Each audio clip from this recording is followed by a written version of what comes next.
Pemirsa, Rumah Sakit Banda Aceh banyak membutuhkan darah, dan hal tersebut disampaikan Ketua PMI Aceh Teku Alaidin Syah saat menghadiri pembukaan musyawarah kerja PMI Aceh beberapa waktu lalu.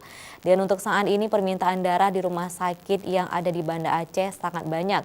Ini dikarenakan rumah sakit di Banda Aceh merujukan utama dari rumah sakit di daerah. Ketua PMI Aceh, T. Alaidin Syah menyebutkan, Kota Banda Aceh merupakan rumah sakit rujukan utama dari rumah sakit di daerah, yaitu Rumah Sakit Meraksa, Rumah Sakit Ibu dan Anak, dan Rumah Sakit Zainal Abidin Banda Aceh, dan beberapa rumah sakit swasta di Kota Banda Aceh. Perharinya membutuhkan darah 100 kantong, yang ada di 16 rumah sakit di Banda Aceh. Menurutnya, yang ingin mendonorkan darah saat ini, perharinya mencapai puluhan orang saja yang ingin mendonorkan darahnya. Kalau stok darah tidak ada, sangat merepotkan bagi petugas yang ingin mencari darah.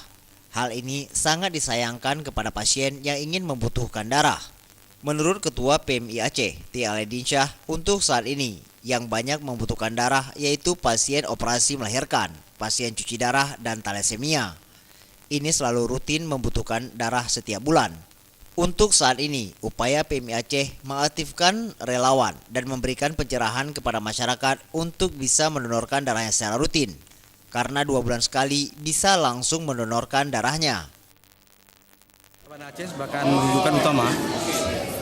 Banda Aceh rujukan utama. Jadi ada rumah sakit Meraksa, ada rumah sakit umum Banda Aceh, kemudian ada rumah sakit ibu anak yang negeri, kemudian banyak swasta.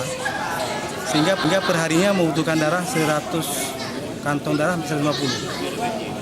Ya, sementara yang mau donor darah setiap harinya paling-paling hanya puluhan.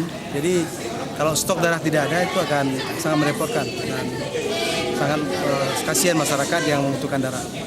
Nah, hari ini darah dibutuhkan untuk operasi, kemudian operasi melahirkan, kemudian yang paling penting adalah cuci darah, kemudian thalassemia. Ini selalu rutin butuh darahnya setiap bulan. Mustafa, Aceh TV.